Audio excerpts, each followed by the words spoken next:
কাজেই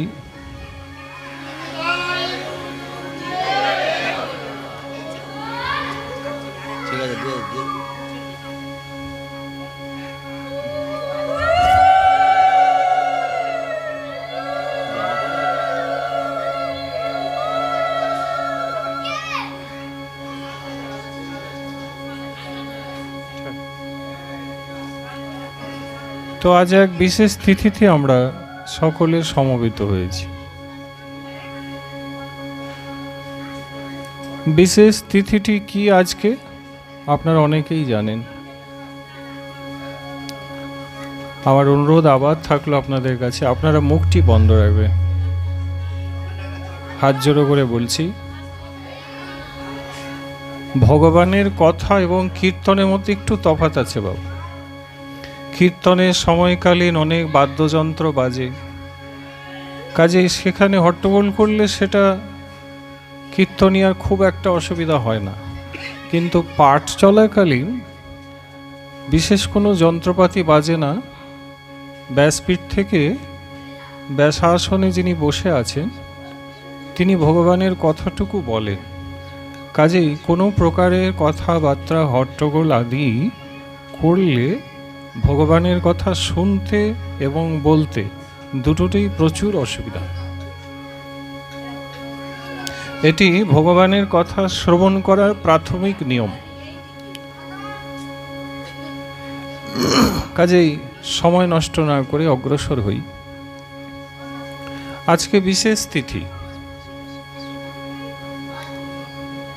আবার এই ধূপগুলো তোর তো মানে কোনো জ্ঞান সবই বলতে হয়, বললে করবি হয়তো।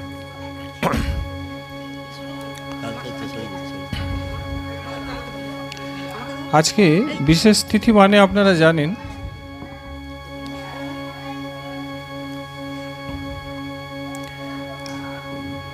আজ নবমীতে বাবা প্রভু রামচন্দ্রের স্ত্রী ভগবতী দেবী সীতার কিন্তু আজকে জন্মদিন।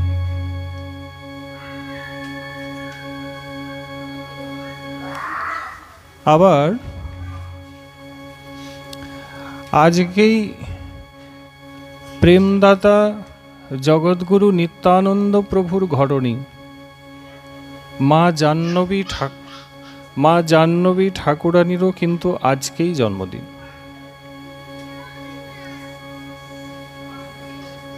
এখন আমার ধারণা এখানে অনেকেই যারা রয়েছি আমরা,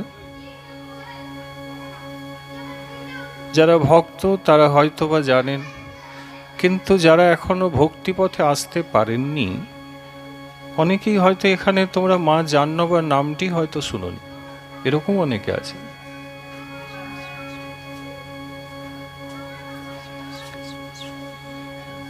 এই জন্য সাধু সঙ্গে হরিকথার প্রয়োজন হয়।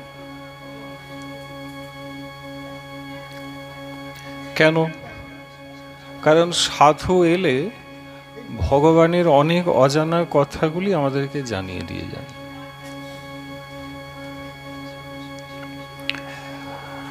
শ্রী ভগবানের কৃপা পাইবার উপায় সেটি সবার আগে আমাদের জানতে হবে।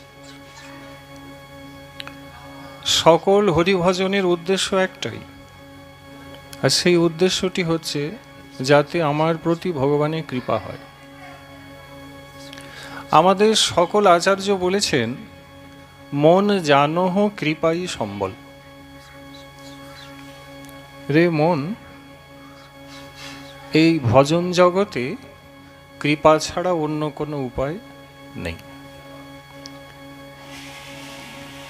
কিন্তু কৃপা হয় কোথার থেকে? সকল শাস্ত্রে লেখা রয়েছে কৃপা কিন্তু আমাদেরকে সাধুদের কাছ থেকে অর্জন করতে হবে। কবিরাজ গোস্বামী পাদ, যিনি রাধারানীর এক্ষণে নিত্য সেবায় রয়েছেন, সেই কবিরাজ গোস্বামী আমাদের জন্য করুণায় মহাপ্রভুর পরিকর হয়ে এই কলিযুগে অবতীর্ণ হয়ে লিখে দিয়ে গেলেন যে মহৎ কৃপা বিনে কোনো কর্মে ভক্তি নয়। ভগবানে ভক্তি পাইবার উপায় হচ্ছে মহতের কৃপা। মহৎ মানে হলো মা যিনি সাধু হয়েছেন। আমার মতন সাধু সেজেছেন বললে ভুল হবে। যিনি ভেতর থেকে সাধু হয়েছেন তার কাছ থেকে তোমাকে ভগবানের কৃপা অর্জন করতে হবে। কারণ শ্রী ভগবান ভাগবতে বলেছেন যে আমার যে কৃপা তা আমি আমার প্রিয় ভক্তকে দিয়ে দিয়েছি। কাজেই সেই কৃপা তোমরা যারা পেতে চাও তাহলে তোমাদেরকে আমার প্রিয় ভক্তের কাছেই যেতে হবে। প্রিয় ভক্ত কারা বাবা? আগে জেনে নিন ভক্ত কে। ভক্ত মানে কি বাবা? ভক্ত মানে কি?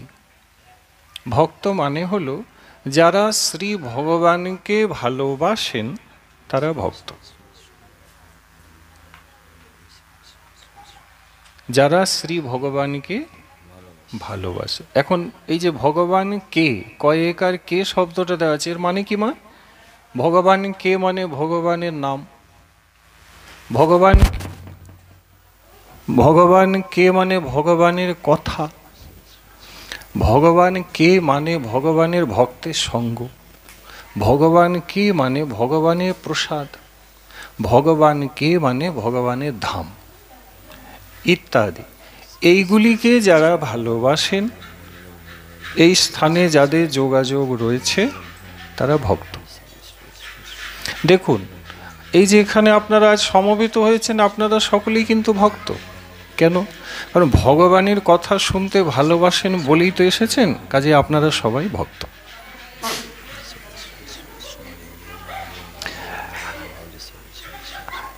এই যারা ভগবানকে এই প্রকার ভালোবেসেছেন তারা ভক্ত। এবারে বললেন ভগবান যে কৃপাটাই তো আসল, কিন্তু কৃপা মহতের কাছ থেকে পেতে হবে। আচ্ছা, মহৎ আর ভক্ত কি এক? বললেন না, মহৎ আর ভক্ত কিন্তু এক নয়। যেমন টাকা বললেই অর্থ বোঝায়, কিন্তু 10 টাকা আর 100 টাকা কি এক হয়? হয় না। 10টা টাকাও টাকা, 100টা টাকাও টাকা, কিন্তু তারতম্য বিচার করলে ওই দুটো এক না। ঠিক এরকম মা ভক্তেরও মহাপ্রভু তারতম্য দেখিয়েছে। কেউ সাধারণ ভক্ত, কেউ অতি বিশেষ ভক্ত, কেউ বিশিষ্ট ভক্ত।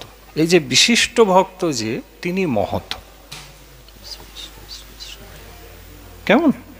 আচ্ছা, মহৎ মানে একটু সোজা বাংলায় বলে দিই যে সকলে বসে আছেন সবাই বুঝতে পারবে। মহৎ মানে সোজা কথায় যিনি মহান। যিনি মহান তিনি মহৎ। আচ্ছা, কিসে মহান? কিসে মহান হবেন তিনি? বললেন তিনি ভগবানের প্রেম ভক্তি চাইতে যিনি মহান হয়েছেন তিনি মহান। যিনি ভগবানের চরণে সেবাটুকু চাইছেন, অন্য কিছু চাইছেন না, যিনি রাধারানীর চরণে সেবা চাইছেন, প্রেম চাইছেন, অন্য কিছু চাইছেন না, একে মহৎ বলা যায়। এখন আমরা যারা ভক্ত হয়েছি বাবা, মনে কিছু করবেন না, আমাদের অনেক সংসারেরও চাওয়া আছে, আবার কিছু ভজনেরও চাওয়া আছে। তাহলে এই দুই রকম চাওয়াকে ভেজাল বলা হয়। এরা মহৎ নয়। যেমন আমি মহৎ নয়, কেন? আমার সংসারের অনেক কিছু চাহিদা আছে, আর ওই টুকিটাকি মাঝে মাঝে একটু ভক্তি, একটু ভজন, একটু হরিকথা, একটু সাধুসঙ্গ ওটাও রয়েছে। এটা কিন্তু মহতের লক্ষণ নয়। অর্থাৎ যিনি সব ছেড়ে রাধা গোবিন্দের চরণকে সার করেছেন, যিনি নিষ্কিঞ্চন অকিঞ্চন, তিনি মহৎ। আপনি জেনে রাখুন, ওই মহতের কাছ থেকেই আপনাকে কৃপা লাভ করতে হবে। এছাড়া ভগবানের কৃপা পাইবার অন্য কোনো উপায় নেই। এইটি আমাদের সকল শাস্ত্রে সার করে বলে দিয়েছেন। বোঝা গেল? সব হলো কিন্তু কৃপা হলো না, তাহলে লাভ নেই। যেমন এখানে 2 দিনের ভগবানের কথার আয়োজন হয়েছে, আমরা সবাই এসেছি। তোমরা আমাকে আদেশ করেছো আপনি বক্তা, ব্যাসপীঠে বসে কিছু বলবেন, আমরা শ্রোতা আপনার কাছে ভগবানের কথা শুনবো। এই বলাকেও আমাদের মধ্যে এখানে 2 দিন হবে, ঠিক? কিন্তু এর উদ্দেশ্য কি আপনি বলুন? এই যে আয়োজনের উদ্দেশ্য কি জানেন মা? এই আয়োজনের উদ্দেশ্য হচ্ছে আমার প্রতি যেন ভগবানের কৃপা হয়। আমরা খেতে পড়তে আসিনি, আমরা সোহাগ প্রীতি প্রেম ভালোবাসা তৈরি করতে এখানে আসিনি, আমরা ভগবানের সাধনা করতে এসেছি। আর আমাদের সাধনার উপায়টি এখানে কি বলুন তো? ভগবানের কথা বলেন একজন, শোনেন অনেকেই। এটাই হরিকথার বৈশিষ্ট্য। সুখদেব গোস্বামী পাদ একলাই বলছেন, শুনছেন পরীক্ষিতজি, বেদব্যাস, পরাশর, অগস্ত্য, পুলস্ত সকল সবাই শুনছে। এই হচ্ছে হরিকথার পরিপাটি। কেমন? তাহলে আমরা এখানে সাধনা করতে এসেছি।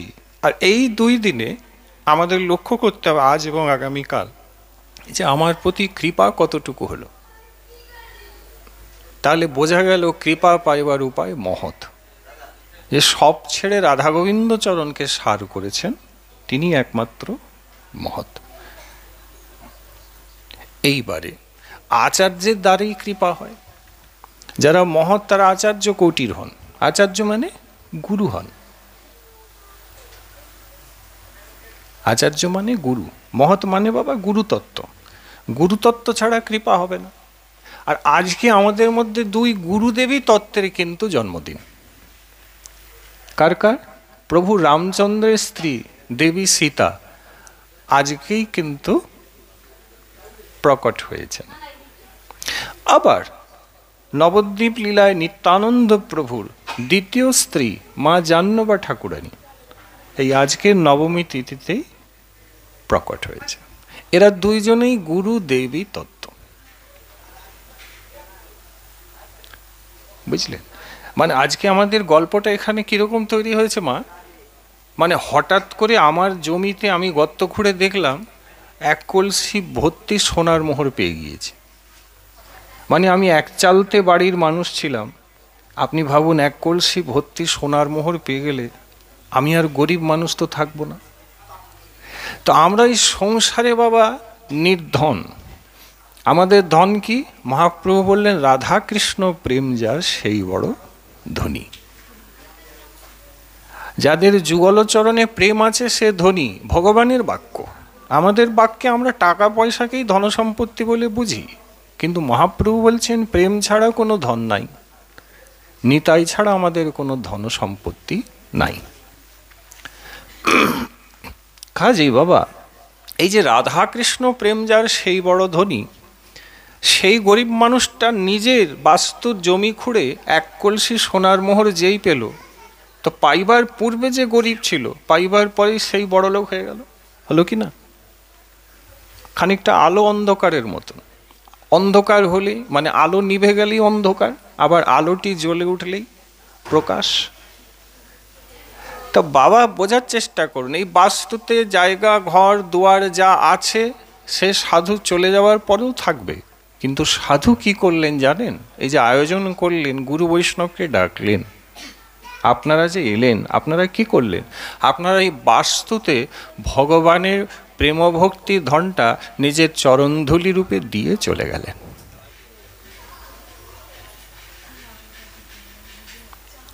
দিয়ে গেলেন।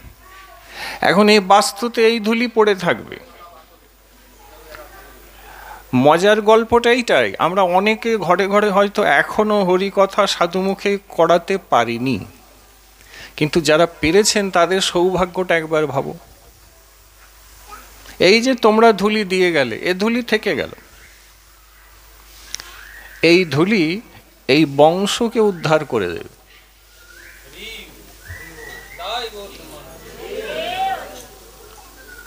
হ্যাঁ, সাধু কৃপা এইভাবে মানে হঠাৎ করে ওই সোনার মোহর পাওয়ার মতন হয়ে গেল। যারা যখনই সাধুকে নিয়ে ভগবানের কথামৃতের আয়োজন করবেন তাদের ভাগ্যে এটা পাওয়া হবে। কাজেই যারা বোঝেন তারা এহেন আয়োজন ভাগবত কথা আদি করেন, যারা বোঝেন না তারা আজও করতে পারেননি। অর্থ দিয়ে শাস্ত্র বলছেন পারলে একটু পরমার্থ করিয়ে নিও,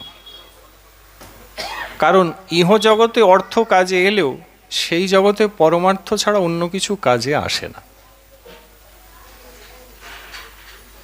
তুমি এই জগতে যত প্রতিপত্তি, লাভ, পূজা, প্রতিষ্ঠা, ধনসম্পত্তি যাহা কিছু অর্জন করো না কেন, তোমাকে সব রেখে শূন্য হাতেই যেতে হবে।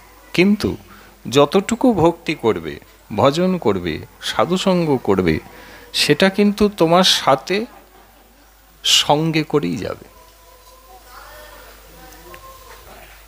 তাই যারা বুদ্ধিমান, মহাপ্রভু বলছেন এই তত্ত্বটা বুঝে যারা, তারা হরিভজন ছাড়া থাকতে পারে না। আর যারা এই তত্ত্বটি বোঝে না, তারা হরিভজন ছাড়াই দিব্যি ভালো আছে। এই জগতে 95 থেকে 98% মানুষ হরি ভুলে ভালো আছে, আর 2% ভাগ্যবান যারা হরিকে নিয়ে ভালো আছে। মহাপ্রভু বলেছেন, ভালো থাকা কাকে বলে? মনে যদি হরি থাকে তাহলে তাকে ভালো থাকা বলে। যদি হরি মনে নাই, তাহলে তোমার আর যাই থাকুক না কেন বন্ধু, তুমি ভালো নেই। এর কারণ আছে, যুক্তি দেখাচ্ছেন, বললে হরি মনে নাই, আজ যদি মরে যাও তাহলে অধোগতি হবে। আর সংসার ফেলে যদি শ্রী হরি তোমার মনে আছে, তাহলে মরে গেলে ঊর্ধ্বগতি হবে। অজামিলের চরিত্র ভাগবতে দেওয়ার এটাই তো কারণ। অজামিলের মতো নিকৃষ্ট, পাপী, নরাধম, দুরাচারী, ব্যভিচারী যাই বলেন, ওরকম তো আর কেউ ছিলেন না। কিন্তু তার কথা এই ভাগবতে কেন সুখদেব গোস্বামীপাদ গাইলেন? এই জন্য গাইলেন, কারণ অজামিল যাওয়ার বেলায় যেটা করে দিয়ে গেল ওইটাই সার। মানে ঠিক দেহ ছাড়বেন তখন সেই অজামিল কিন্তু বদনে ভগবানের নাম গেয়েছিলেন, নারায়ণ। তার মানে যার শেষ ভালো তার সব ভালো, এই কথাটা ভাগবতে অজামিলজি জানিয়ে দিলেন, যে দেখো আমি পাপী দুরাচারী ছিলাম, কিন্তু অন্তে নারায়ণ স্মৃতি, অন্তিমে ভগবানকে স্মরণ করতে পেরেছি, তাই আমি ভাগবতে জায়গা করে নিয়েছি। তো আপনি আমিও যদি একটু অন্তিমে ভগবানকে মনে রাখতে পারি, ভাগবত মানে ভগবান, ভগবানের চরণে আমরাও জায়গা করে নিতে পারবো। কেমন? যাতে অন্তিমে ভগবানের নামটি আমার জিভায় আসে, এই জন্য সাধুসঙ্গ করতে হয়। তুমি খেয়াল করে দেখো, অজামিল অন্তিমে নারায়ণ ছেলের নাম ধরে ডাকলো, বিষ্ণু পার্শ্বদরা যমদূতকে তাড়িয়ে অজামিলকে পরে আমরা জানি বৈকুণ্ঠে নিয়ে গেল। কিন্তু প্রশ্নটা একটু দয়া করে শুনবেন। আচ্ছা, অজামিলের জিভায় মাগো শেষে যে নারায়ণ নামটি এলো, সেটা কি এমনি এসেছিল? না, এর পিছনে কোনো গূঢ় কারণ আছে? আছে কারণ। কি কারণ? মা, আমি পাঠের পরে জিজ্ঞাসা করব তোমরা কি শুনলে, কারণ এরকম চলতে পারে না। শুনলে আর ভুলে গেলে তাতে লাভ হবে না। আসলে আমাদের ব্যাপারটা কিরম জানেন বাবা, মায়া ধরেছে। ভগবান ব্রহ্মাকে বললেন তুমি সৃষ্টি কার্য করো, ব্রহ্মা প্রভুর আদর্শে সৃষ্টি কার্য করলেন। সৃষ্টি মানে এই যে পশু পাখি, নদ নদী, সরোবর, গাছপালা, ফলমূল তাতে ধরেছে, এই যে প্রাকৃতিক শোভা, প্রকৃতি দেখতে সুন্দর, এইটি ভগবানের সৃষ্টি। তিনি ব্রহ্মাকে দিয়ে করালেন, তারপরে আমাদেরকেও এই সৃষ্টির মধ্যে নিক্ষেপ করলেন, আমরাও এসেছি। কিন্তু আমাদের আশাটা কিরকম? ভগবান বললেন তোমার আশাটা জগতে ঠিক ওই মেলা ঘোরার মতন। মানে দেখবেন আমরা খুব সুন্দর করে সেজে গুজে সপরিবারে মেলায় যাই, হই হই করি, আনন্দ করি, তাই না? কেনাকাটাও হয়, অনেকে খাওয়া দাওয়াও করে। মেলা মানে একটা আনন্দ। কিন্তু ওই মেলায় যতই আপনি পরিবার নিয়ে যান, আনন্দ করেন, কিন্তু আপনি এটা জানেন যে ওই মেলা 2-3 ঘন্টা থাকার পরে আমাকে কিন্তু আমার নিজের বাস্তুতে আবার ফিরে আসতে হবে। মেলায় গেলেও মেলার থেকে যে ফিরে আসতে হবে ওই জ্ঞানটা আপনার থাকে, কিন্তু এই সংসাররূপ মেলায় যে আমরা এসেছি, এখান থেকে যে ভগবানের কাছে ফিরে যেতে হবে সেই জ্ঞানটা আমাদের নেই। এটাও মেলা, কথাটা বুঝলেন? আমরা ওই মেলার মধ্যে পড়েছি। শাস্ত্র বলছে এখানে তো কেউ কারোর নয়। বলুন কে কার? কেন? আমার পরিবার, ছেলেপুলে কি আমার নয়? তাহলে আমার প্রশ্ন, এদেরকে কি সঙ্গে এনেছিলেন? যখন জন্মেছিলাম একটি শিশুরূপে এসেছিলাম, কাউকেই চিনতাম না, কেউ আমার ছিল না। বড় হতে হতে দেখলাম অনেকেই আমার হয়ে গেল। তাহলে এরা যে আমার আজ হয়ে গিয়েছে, এই সংসারই হয়েছে। হ্যাঁ, এই সংসারই হয়েছে। আর এই সংসারটা কি বলে? এই সংসার অনিত্য। তাহলে এই মেলারূপ সংসারে বাবা আমরা অনেককে আপন করে নিয়েছি। বাবা বসুন, আপনি বসুন, এরম করলে পাঠ করার সমস্যা, বসুন না। হরে কৃষ্ণ।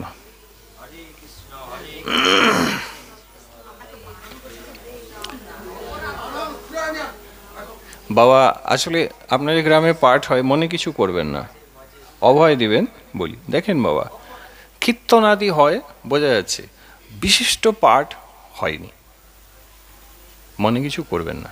বাবা আমি আজ বহু বছর পাঠ করছি, আজ না, অনেক বছর বাবা। হ্যাঁ, তো আপনাদের কৃপায় এসছি, ভগবানের কথা শুনে মায়ের সাথে আলাপ, তারপরে আপনাদের সবাইকে আজকে দর্শন করছি, আমার খুব ভালো লাগছে। তা আমার হাত জোরে অনুরোধ, 2 ঘন্টা আমরা ভগবানকে শুনব এবং কিছু অজানা বিষয় যেগুলো জান, শোনাটাই সার। কারণ আমি পরপর বলে যাচ্ছি, দেখুন তাহলে কোথায় ছিলাম না, এই অনিত্য জগতে একলা এসেও আমি অনেকের মধ্যে পড়ে গেছি এবং এদেরকে নিজের বলছি। এইটা কি বলে? এইটা মায়া, এইটা মায়া। মহাপ্রভু বলছেন, মহাপ্রভু বলছেন, স্ত্রী পুত্র বন্ধু বান্ধব জানিবে এসব ভজনের জঞ্জাল। ঘরে ঝুল পড়লে আমরা কি করি? ঝুলটা ঝেড়ে ঘরটা পরিষ্কার করি। তেমনি এই ভজন করতে গেলে এই মায়া জাল কিন্তু আমাদেরকে ধরেছে। আর এই মায়া ছাড়ানো এত সোজা নয়। ইহারে করিয়া জয় ছাড়ানো না যায়। যারা পেরেছেন তারা ভগবানকে পেয়েছেন, যারা পারেননি তারা কিন্তু আবার এই জগতে জন্ম নিয়েছে। ছাড়তে হবে বাবা। আর ছাড়া যায় কি করে বললে, তাহে গুরু ভজে করে কৃষ্ণের সেবন, মায়াজাল ছুটে পায় কৃষ্ণের চরণ। যদি গুরু ভজনাদি করেন আর কৃষ্ণ সেবা করেন, তাহলে কৃষ্ণ দয়াময় আপনাকে মায়া ছাড়িয়ে দিবে। আমরা গাই না, শরীর অবিদ্যা জাল, জড়েন্দ্রিয় তাহে কাল, জীবে ফেলে বিষয় সাগরে, তার মধ্যে জিহাবতী সুদূরময়, তারে যেটা কঠিন সংসারে। এরপরে বললেন কৃষ্ণ বড় দয়াময়। এই কৃষ্ণ হচ্ছেন দয়াময়। যখনই দেখেন আপনি একটু ভজনের চেষ্টা করছেন, তিনি তার মায়াকে তোমার থেকে দূরে সরিয়ে দেন। এই সরিয়ে দেওয়াটাই তার কৃপা। যতটুকু মায়া তোমার থেকে সরে গিয়েছে, জানবে এটা কৃপা। কেমন?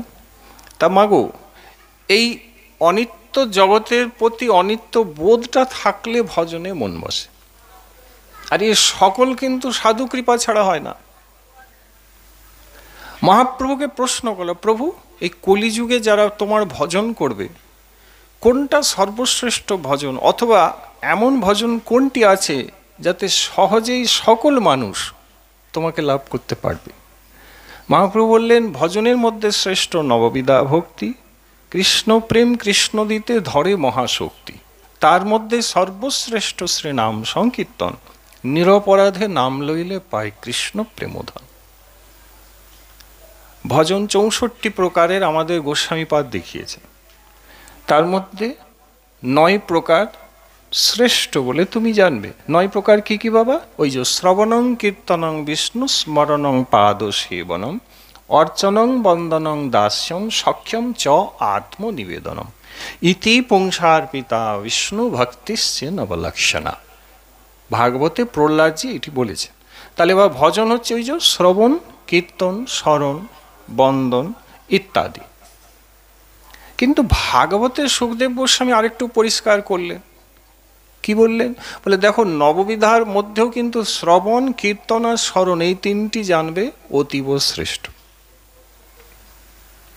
এর উপরে আমাদের গোস্বামীপাদ টিকা করে বললেন, বলে ভজনের শ্রেষ্ঠ যাতে গৌর কৃপা পাওয়া যায়, নিতাই চরণ পাওয়া যায়, সেটি একটাই, যেটা সকলের মধ্যে রয়েছে। নববিধাতেও শ্রবণ রয়েছে, 64 ভজনও শ্রবণ রয়েছে। আর এই যে শ্রবণ কীর্তন স্মরণ তিনটি আলাদা করলেন সুখদেব গোস্বামী, এখানেও দেখো প্রথমে কি আছে?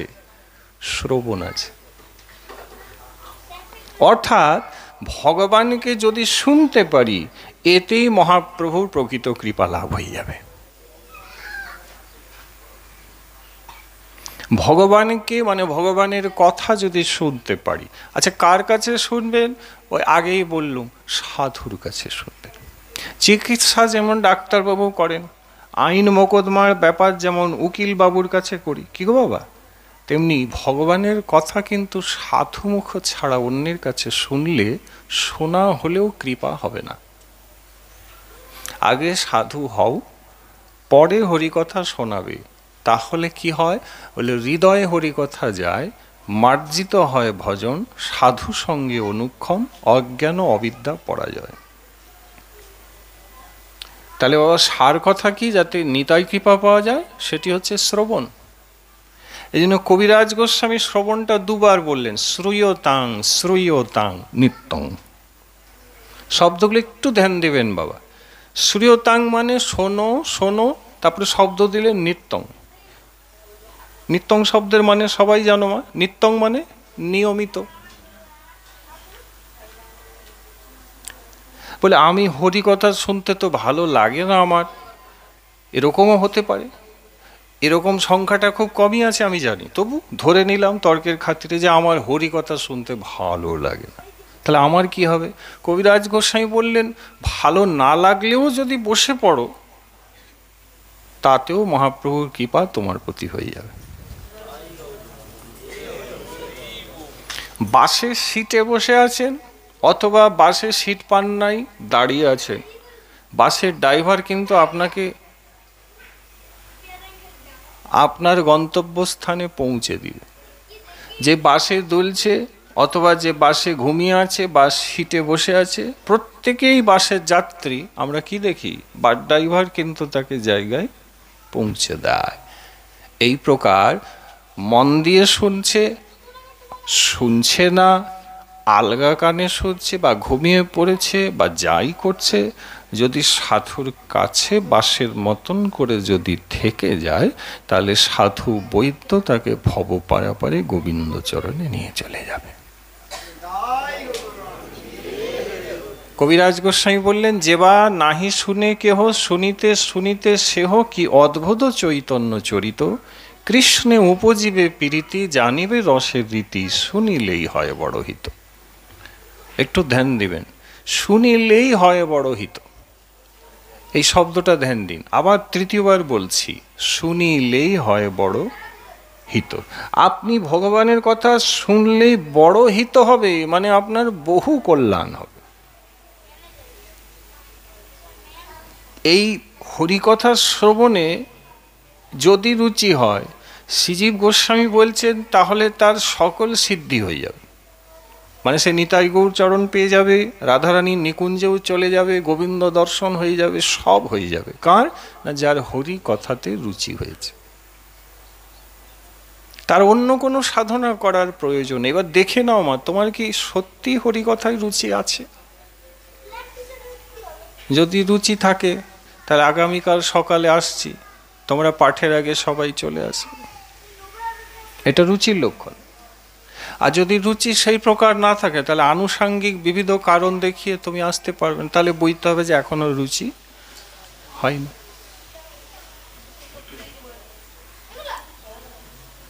হয়নি।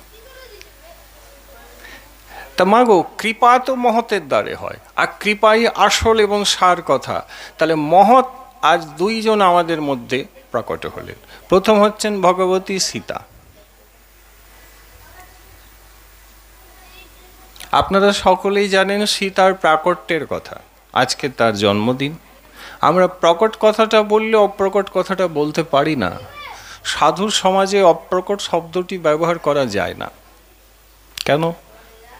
প্রভুর নিত্যলীলা নিত্যই চলছে, অপ্রকট বললে লীলার সমাপ্তিটা হয়ে যায়, এই প্রকার শোনায়।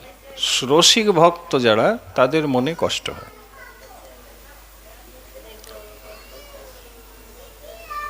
বলতে পারবে দেবী সীতার প্রাকট্যের কথাটি? জেনে নি। রাবণ লঙ্কার রাজা হয়ে আছেন। রাবণ বিচার করে দেখলেন আমি রাজা হয়েছি, আমার দাপট ক্ষমতা অসীম, হলে কি হবে? আমি অনেক সময় দেখেছি এই নানান ঋষিমুনি যারা আছেন দণ্ডকারণ্যে, তারা কিন্তু আমার ভজনাদি না করে হরির ভজন করে। আমি যখন ঈশ্বর, উনি বলেছিলেন অহংকারে, একো অহম, না দ্বিতীয়, না ভূত, না ভবিষ্যতি, আমি একলাই, আমার মতন আর কেউ নাই, এটা অহংকারের কথা। তাই আমি রয়েছি,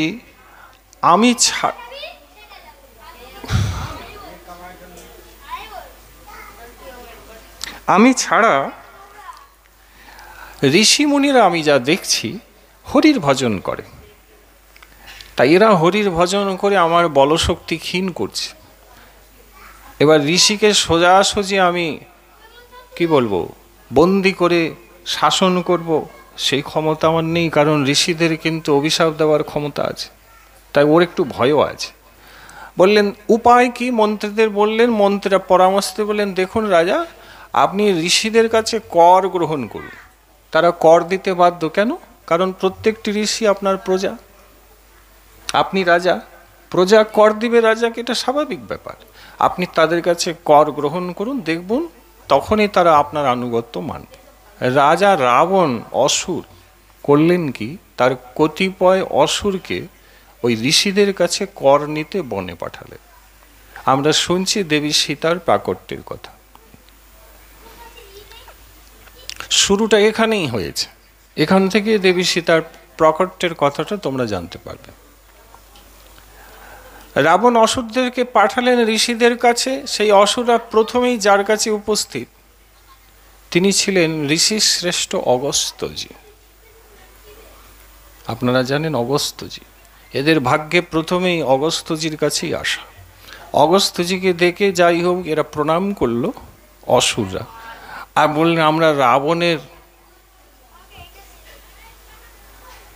দূত হিসেবে আপনার কাছে এসেছি ঋষিবর। আমাদের রাজার আজ্ঞা এবং আদেশ হচ্ছে আপনাকে কর দিতে হবে, কারণ আপনি রাজার প্রজা। ঋষি বলেন আমি নিষ্কিঞ্চন, প্রজা হলেও হতে পারি, কিন্তু আমি নিষ্কিঞ্চন, আমার সঞ্চয় বলতে কিছু নাই, আমি কর কি দেব? দেবার মতন কিছু থাকলেও তো দেবো। আরে তোমার রাজা কি এত পাপিষ্ট হয়ে গেল? ঋষি যারা হরিভজন করে তাদের কাছ থেকেও কর নেবে? আরে ঋষির কাছে প্রণাম করতে হয়, ঋষি আশীর্বাদ করলে তবে জীবনে কল্যাণ হয়, আর ঋষির কাছে অর্থ চাইছে। রাবণের এত অহংকার। অগস্ত্যজি রাবণের কথা সবই জানতেন। তেরা বললেন প্রভুর আজ্ঞা মানতে আমরা বাধ্য হব, আপনাকেও মানতে হবে, আপনি কর দিন।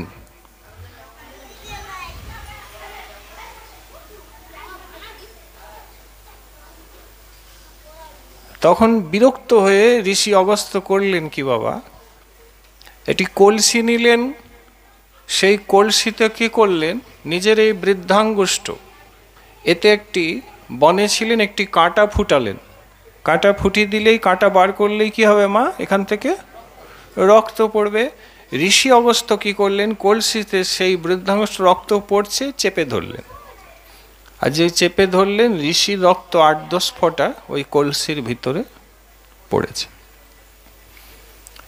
অগস্ত্যজি বললেন এখানে আরও ঋষিরা আছে, আপনি কর চাইছেন, আমার কাছে তো অর্থাদি নেই, জায়গা জমি নেই, কিছু নেই। তার রাজা কর চাইছে, আমি প্রজা, তিনি তাই মনে করেছেন, তার কি দেব, রক্ত ছিল দিলাম। এই বলে সকলে যারা ঋষি ছিল তাদের কাছ থেকেও রক্ত ওইভাবে জমা করে কলসি ভর্তি রক্ত করা হয়েছে, ঋষিদের রক্ত। সুন্দর করে চাপা দিয়ে এরা তো ভয় কাঁপছে, বলে এই কি দিলেন? বলে এটাই কর, আর তো দেবার মতন আমাদের কাছে কিছু নেই। বলে এটা নিয়ে যাও। বলে এতে কি হবে? এ তো অর্থ নাই, এ তো রক্ত দিলেন আপনারা। বললেন এতে কি হবে জিজ্ঞাসা করছো? তাহলে শোনো, এতে যে রক্ত আছে, এই রক্ত রাবণের সর্বনাশের কারণ হবে। কি শুনলে মা? কর চাওয়াতে অগস্ত্যজি বললেন এতে যে কলসিতে রক্ত আছে,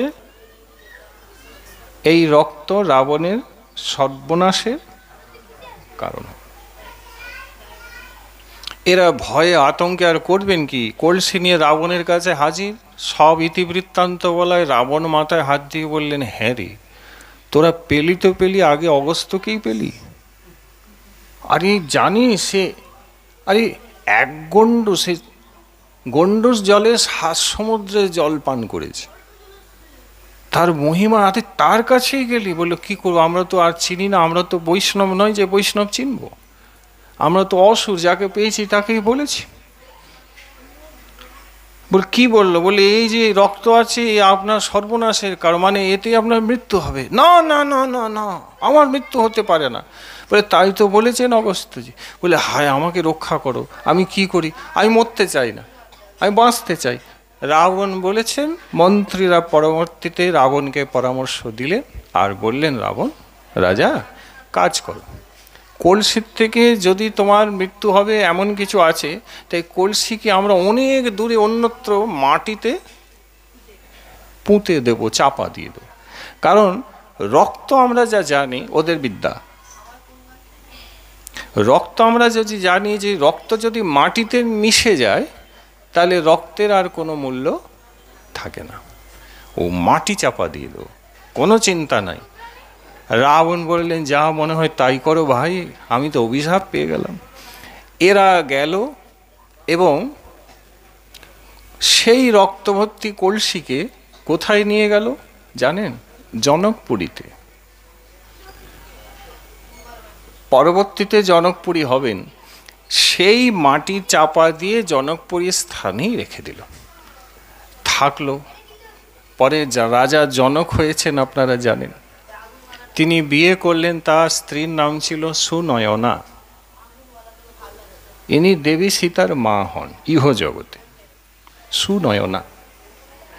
এনারা ধর্মজ্ঞ, এনারা পরম বৈষ্ণব। শ্রীমদ্ ভাগবতে আমরা যে ভাগবত শিক্ষা করি, আমাদের 12 জন ভাগবত আচার্য আছেন। কজন মা? 12 জন। এই কথা ভাগবতে স্বয়ং যমরাজ বলেছেন, সেখানে জনকজির নাম আছে। জনকজি সকল কৃষ্ণ কথা জানেন, সকল প্রভুর কথা জানেন। শুধু জানেন নয়, তোমাকে জানাতেও পারেন এবং তোমাকে তিনি অহেতুক কৃপাও করতে পারেন। জনকজি পরম ভাগবত। হ্যাঁ মা, তো সেই জনকজি যখন রয়েছেন, ওনার ওইখানে ওই কলসি যখন মাটিতে পোতা হলো কি মা, উনি রাজ্যত্ব করছেন, ওনার রাজ্যে এমন এমন খরা পড়ে গেল যে প্রজা আর চাষবাস করবে, জল নাই, সুতীব্র খরা পড়েছে। রাজা বড় চিন্তিত হয়ে মন্ত্রীবর্গের কাছে পরামর্শ করলেন। তারা বললেন, মহারাজ কেন খরা পড়েছে বলতে পারবো না। এখন শাস্ত্রে লেখা আছে যে রাজা যদি অকল্যাণমূলক কাজ করেন, মা মন দিবেন প্রতিটি কথা, রাজা যদি খারাপ কাজ করেন, গদা বাংলায় বুঝে নিন, তাহলে সেই রাজার খারাপ কাজের ফল কিন্তু প্রজাকে ভোগ করতে হয়। বোঝা গেল? ভাগবতের নিয়ম দেখে নাও, নিয়ম আছে। স্ত্রী যদি খারাপ করেন তো পতিকে ভোগ করতে হবে। পতিদেব মানে স্বামী যদি খারাপ করেন, সেটা কিন্তু স্ত্রীকে ভোগ করতে হবে না, হবে না। এগুলি কোথায় পাবেন? এগুলো মনুস্মৃতিতে লেখা আছে। এখানে মায়েদেরকে ছাড় দেওয়া হয়েছে কেন? বলে ওরা সংসারটা সামলায়, ওরা সন্তানকে পেটে ধরে, মানুষ করে, তাই মনু মহারাজ বললেন এই ছাড়টা ওদেরকে দেওয়া হলো। কিন্তু সেই সহধর্মী যদি অন্যায় করে, তার বিশেষ একটি ভাগ স্বামীকে ভোগ করতে হবে। এগুলি লেখা আছে। মহারাজ জনকজি বলছেন, আমি বোধহয় কোনো খারাপ কাজ করেছি, কাজে প্রজারা আজ দুমুঠি অন্ন চাষ করে পেরে উঠছে না, খরা হয়েছে। কাকে জিজ্ঞাসা করব? জনকজির কাছে তখন ছিলেন ঋষি যাজ্ঞবল্ক্য। ঋষি আপনার নাম শুনেছেন? যাজ্ঞবল্ক্য ঋষি, ভাগবত ওনার বিষয় রয়েছে যাজ্ঞবল্ক্য।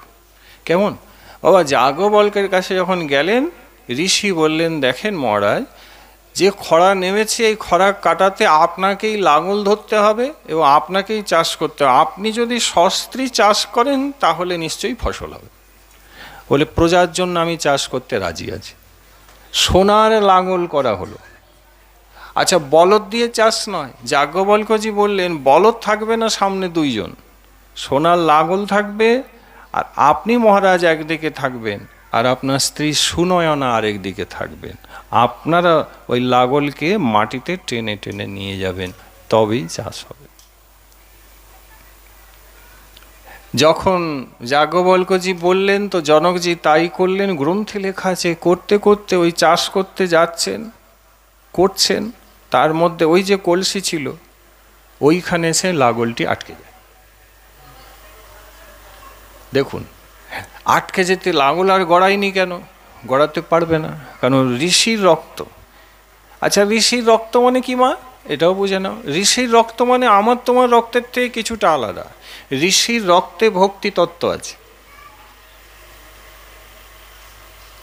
এমন অনেক আচার্য আছেন যারা তার শিষ্যকে রক্ত দেন। তো বিজ্ঞান বলেন রক্ত ম্যাচ করা চাই। রক্তের অনেক গ্রুপ হয় না বাবা, এ বি এরকম আছে, ও পজিটিভ ইত্যাদি, ম্যাচ করলে রক্ত দেয়। আচার্যরা অনেক সময় তার রক্ত শিষ্যদেরকে দিয়ে দেন। কেন? বলে রক্তে ভক্তি তত্ত্ব আছে। লাঙল আটকে গিয়েছে, যাজ্ঞবল্ক্যজি বললেন নিশ্চয়ই কিছু আছে।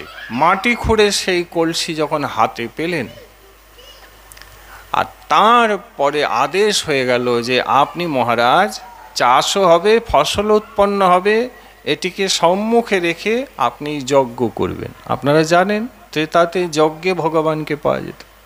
তখন জনকজি যজ্ঞ করায় আজকের তিথিতে যজ্ঞ সম্পাদন যাজ্ঞবল্ক্যজি মহারাজ করলেন, এবং ভগবতী দেবী সীতা ওই ঋষি অগস্ত্য এবং বাকি ঋষিদের যে রক্ত জমা ভক্তি তত্ত্ব নিয়ে, প্রেম তত্ত্ব নিয়ে, ভগবান মর্যাদা পুরুষোত্তম রামের শক্তি হয়ে আজকের দিনে জনক নন্দিনী, সুনয়না নন্দিনী রূপে জগতের মাঝে, আমাদের মাঝে গুরুদেবী রূপে অবতীর্ণ হলেন। बोलिए जनक नंदिनी भगवती देवी सीता ठाकुरानी की जय। सुनयना नंदिनी भगवती देवी सीता ठाकुरानी की जय।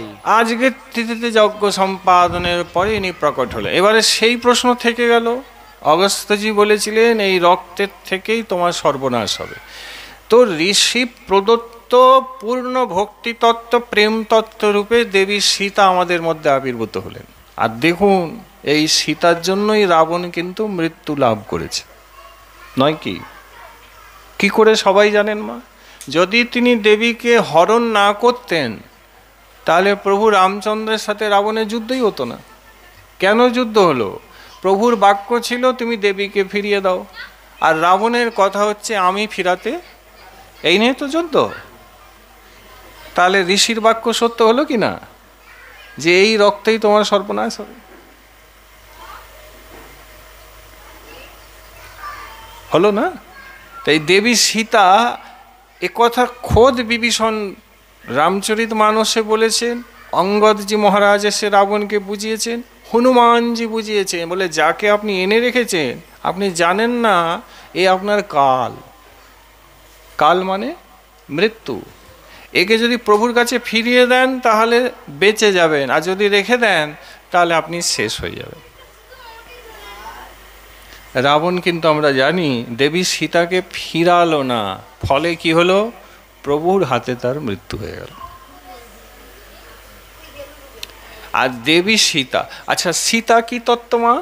সীতা হচ্ছেন গুরুদেবী তত্ত্ব, মানে সেই মহৎ তত্ত্ব না যার কাছ থেকে আমাদেরকে কৃপা গ্রহণ করতে হবে। তো সময় অল্প,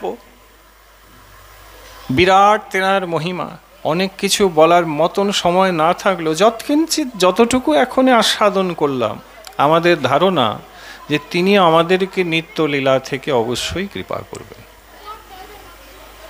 হ্যাঁ, করবেন, করতে বাধ্য।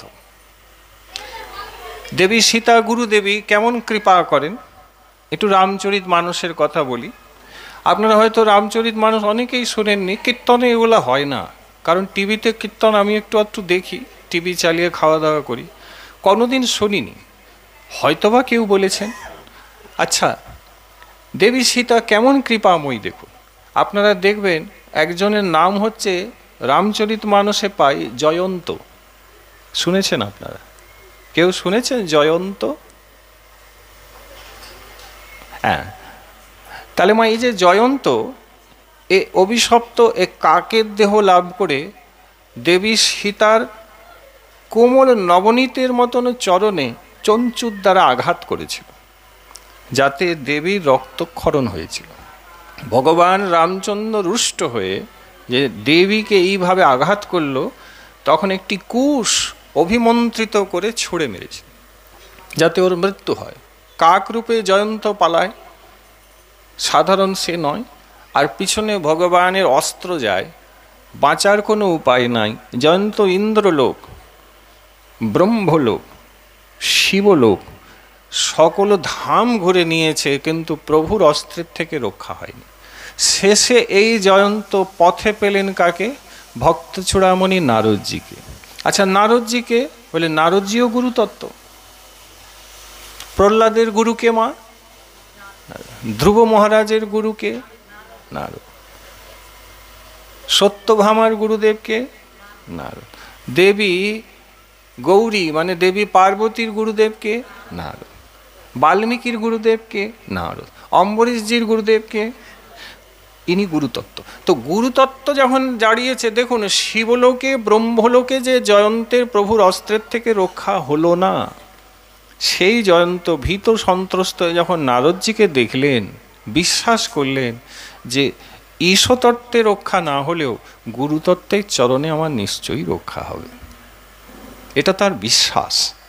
এবং নারদজিকে বললেন, আমি অভিশপ্ত, আমি অন্যায় করেছি, প্রভুর অস্ত্র আমাকে পিছনে ছোটাচ্ছে, আপনি গুরুতত্ত্ব, আপনি আমাকে কৃপা করে রক্ষা করুন। লেখা আছে। তখন নারদজি বললেন, দেখো জয়ন্ত, অন্যায় অপরাধ করলে তার দণ্ড তো ভোগ করতেই হয়। তা তুমি যখন আমার চরণে পড়েছো, প্রভু আমাকে গুরুদেব বানিয়েছেন, তাহলে উপায় আমি তোমাকে বলতে পারি। কি উপায়? বলে, এই অন্যায়টা তুমি কোথায় করেছো বলো? বললো, দেবী সীতার চরণে করেছে। তো তাহলে এদিকে ওদিকে ছুটে লাভ নাই, তুমি এক কাজ করো, ওই চরণেই ক্ষমা চাও, তাহলেই তোমার রক্ষা হবে, এছাড়া আর কোনো উপায় নেই।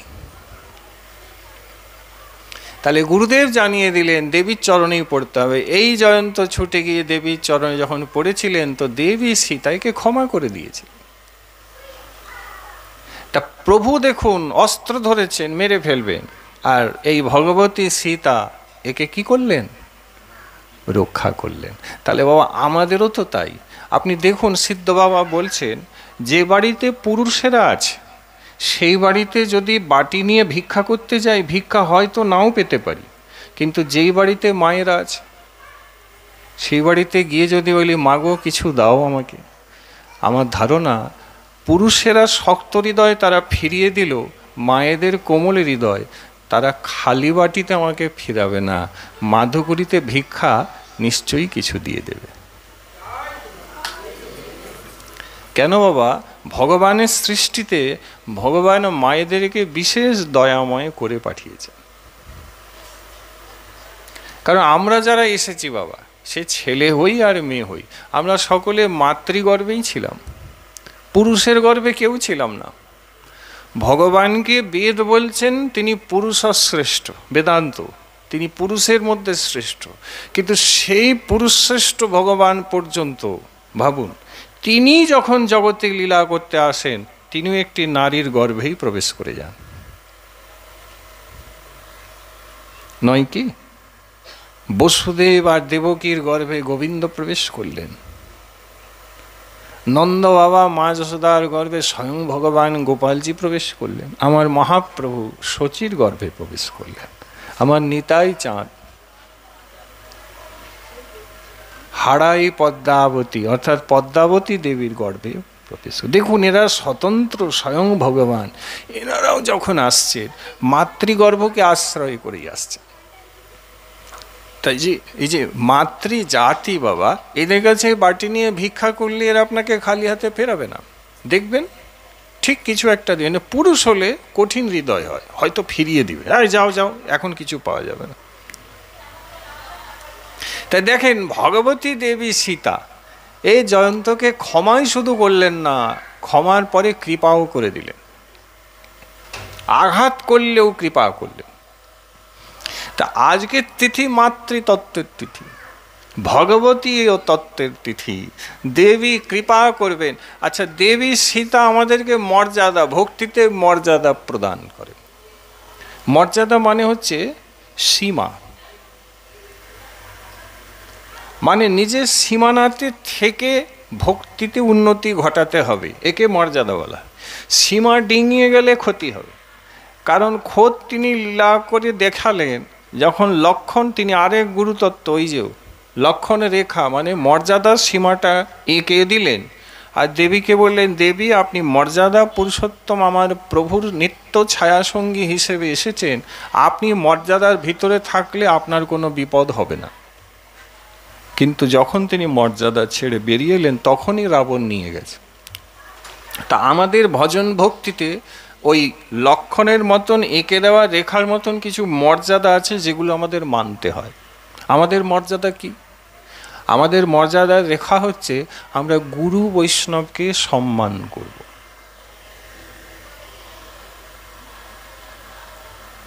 আমাদের মর্যাদা কি? আমরা জিহ্বাতে প্রভুর হরিনাম কীর্তন করব। আমাদের মর্যাদা হচ্ছে, মাগো মন্দির, আমাদের মর্যাদা, আমাদের গলা খালি থাকবে না, আমাদের এই কণ্ঠে বৃন্দা তুলসীর মালা থাকবে। আমাদের মর্যাদা যতই সাজগোজ করুন, কিন্তু মর্যাদা হচ্ছে কপালে ভগবানের জন্য তিলকের সেবা থাকবে। আমাদের মর্যাদা আহার শুদ্ধি হবে, আমরা প্রসাদ ভোজি হব, এগুলো সব আমাদের মর্যাদা। আমরা বৈষ্ণব সেবী হব। এই সমস্ত মর্যাদাতে যে থাকে, মহাপ্রভু বলছেন তার ভক্তি দিনে দিনে বাড়ে। ক্ষতি কিসে? না, যখন কোনো সাধুর অমর্যাদা হয় তখনই ক্ষতি। লাভ কোথায়? বলে সাধুকে সম্মান দিলে, মর্যাদা দিলে, সেখানেই লাভ, সেইখানেই লাভ। আর আজকে নিত্যানন্দ ঘরণী মা জাহ্নবী ঠাকুরানীর জন্মদিন। মা জাহ্নবীর নাম যারা ভক্ত তারা তো সবাই জানেন, কিন্তু যারা ভক্তিপথে এখন আসতে পারেননি হয়তো তারা জানেন না। এটা আমাদের দুর্ভাগ্য।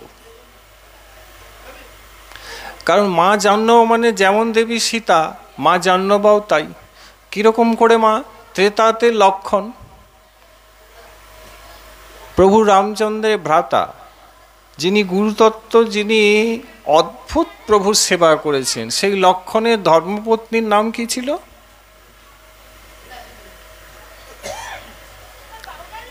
ত্রেতাতে লক্ষণ, হ্যাঁ ঠিক, উর্মিলা। উর্মিলা, যিনি ত্রেতাতে লক্ষণ, তিনি দাপরে বলরাম। ত্রেতাতে প্রভু ছোট ভাই, দাপরে প্রভুর বড় ভাই। তবে ছোট থেকে বড় হওয়ার পিছনেও কারণ আছে। সেবারে ছোট হয়ে এসেছিলেন বলে উনি মনে খুব কষ্ট পেয়েছেন। কষ্টটা কি? না, প্রভুকে ছোট বলে কোনো আদেশ উপদেশ করতে পারেননি। দাপরে যখন প্রভু আবার আসবেন নিত্যধামে, তখন এই লক্ষণ তত্ত্বটি প্রভুকে প্রণাম করে বলেছিল, প্রভু এবারেও তোমার সঙ্গে আমাকে নিও, তবে আমার আরেকটা প্রার্থনা আছে। কি প্রার্থনা? প্রার্থনা হচ্ছে, এই প্রভু আমি ছোট হয়ে নয়, তোমার বড় হয়ে যেতে চাই। কারণ ত্রেতাতে ছোট হয়ে গিয়েছি, তুমি বনে নগ্ন পায়ে হাঁটছো, পায়ে কাটা ফুটছে, আমি যে বলবো প্রভু পায়ে খড়ম পড়ো, সেই যোগ্যতা আমার নেই, আমি যে ছোট। আমি যে তোমাকে বড় হয়ে শাসন করব, যে দেবীকে বনে পাঠাবে না, তুমিও বনে যাবে না, সেই যোগ্যতা আমার ছিল না। ছোট হয়ে বলার তো যোগ্যতা থাকে না। তাই এবারে বড় হয়ে যাব, তুমি যদি উল্টাপাল্টা করেছো, তা আমি বড় বলাই হয়ে তোমাকে ওই বিষয়ে শাসন করব। তো যে ত্রেতায় লক্ষণ সেই দাপরে বলরাম, আর সেই কলিতে বলরাম হইল নিতাই। এবারে আমাদের বলদেবের তত্ত্বের চর্চা আজকের বিষয় নয়, আজকের বিষয় হচ্ছে মা জাহ্নবা। তাহলে এবার ওই দিকটা ধরুন। কবিরাজ গোস্বামী কি বললেন বাবা, মিলিয়ে নিন। দেখুন, ভগবান যদি হন তাহলে ভগবদীয় শক্তিটাও সঙ্গে থাকবে।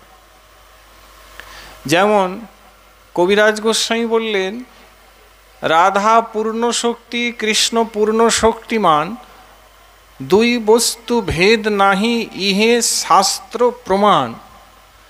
অগ্নি অগ্নি জ্বালাচয় জৈছে নাহি কোনো ভেদ, ওইছে জানিবে রাধা কৃষ্ণ হয় একই স্বরূপ।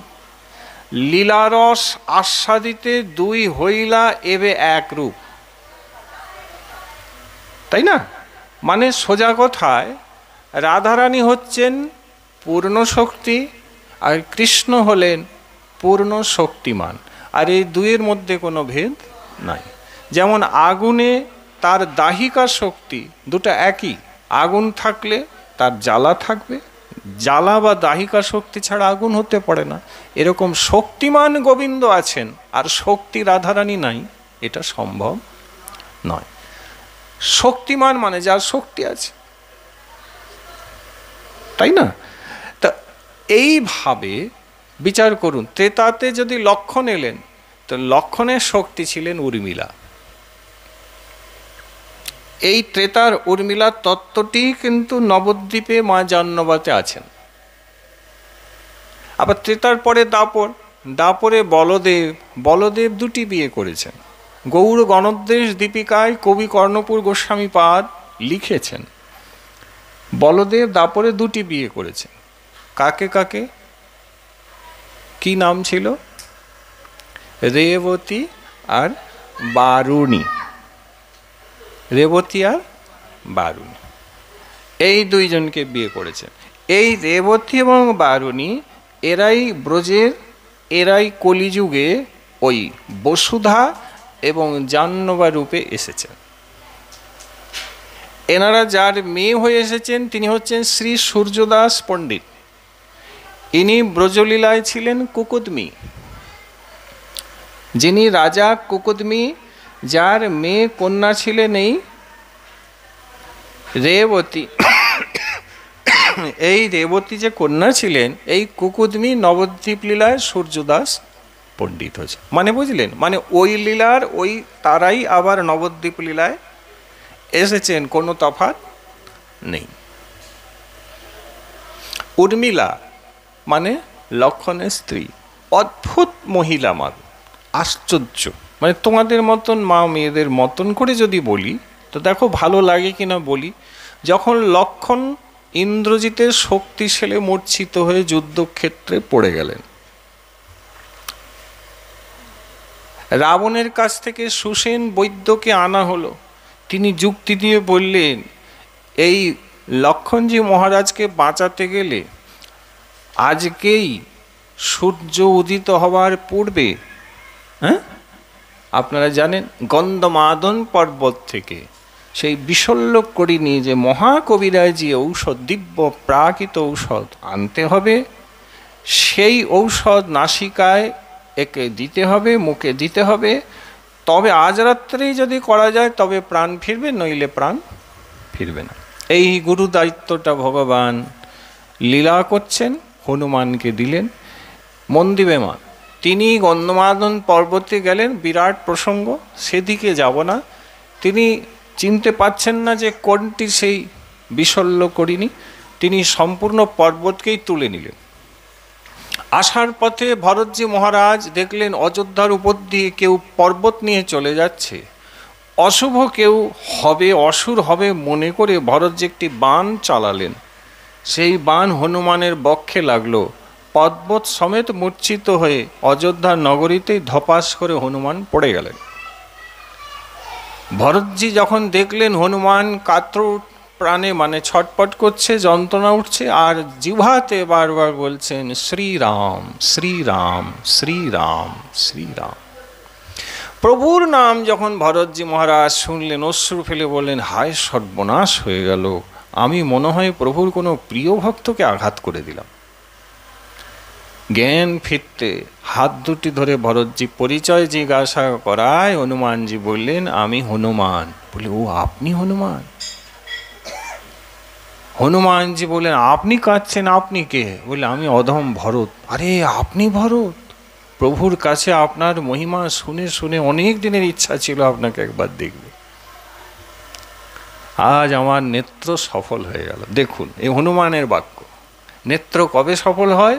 না, যখন নেত্রে ভক্ত দর্শন হয়। যারা বুঝে তারা বুঝে, যারা বুঝে না তাদের কথা আলাদা। বুঝিবে রসিক জন, না বুঝিবে মূঢ়। এই যে ভক্ত দর্শন, এই অল্প ভাগ্যে হয় না বাবা। ভজন নাই বা করলেন, ভক্তকে নেত্রে দেখলে যে এর ফলটাও অক্নবতাং ইদং ফলাঙাপি, এই ভক্ত দর্শনের ফল অক্ষয় থাকবে।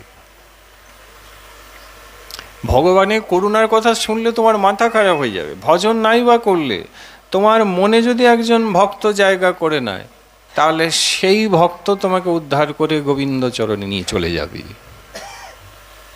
এত ভক্ত দর্শনের মহিমা আছে। ভক্ত দর্শন ভজনের মূল অংশ। যাই হোক, হনুমান আদি বললেন, তো এবারে তাড়াতাড়ি ফিরতে হবে, সব বর্ণনা দিলেন। সেই রাত্রেতেই ফিরার আগে আপনি জানেন লেখা আছে, হনুমানজি মনে করলেন যে লক্ষণ তো এখানে ওখানে মূর্ছিত হয়ে পড়ে আছে, তাহলে আমি একটু উর্মিলা মা আছেন তাকে একটু প্রণাম করে যাই যখন এসেছে। তো হনুমানজি মাগো উর্মিলা কাছে গেলেন এবং দেখছেন কি, তিনি সুন্দর করে ঠাকুর ঘরে ঘিয়ের প্রদীপ জ্বালিয়ে বসে আছেন এবং করতাল হাতে নিয়ে নাম সংকীর্তন করছেন। ভাবুন, তার স্বামী বনে গিয়েছে। আচ্ছা একটু মন দিও মা। আচ্ছা বলো তো, বনবাস কার হয়েছিল বলতে পারবে? বলো না।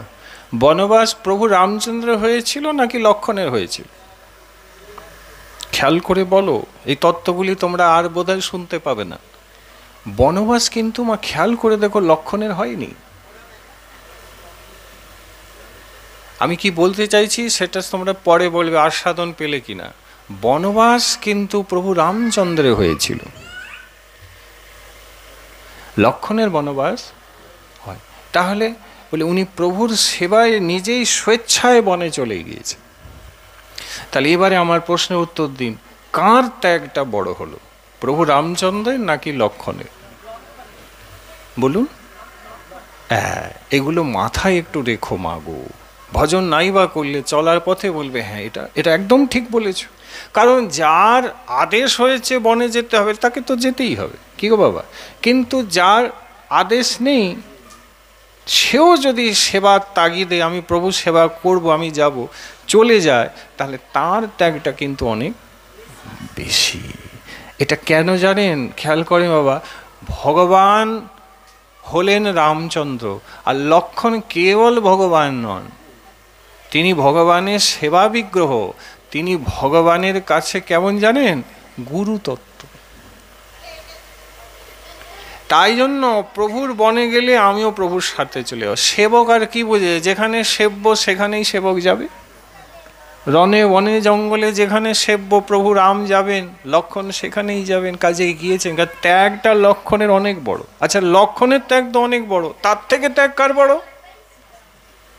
তার থেকেও বড় ত্যাগ হচ্ছে এই উর্মিলার। কেন? খেয়াল করে দেখেন,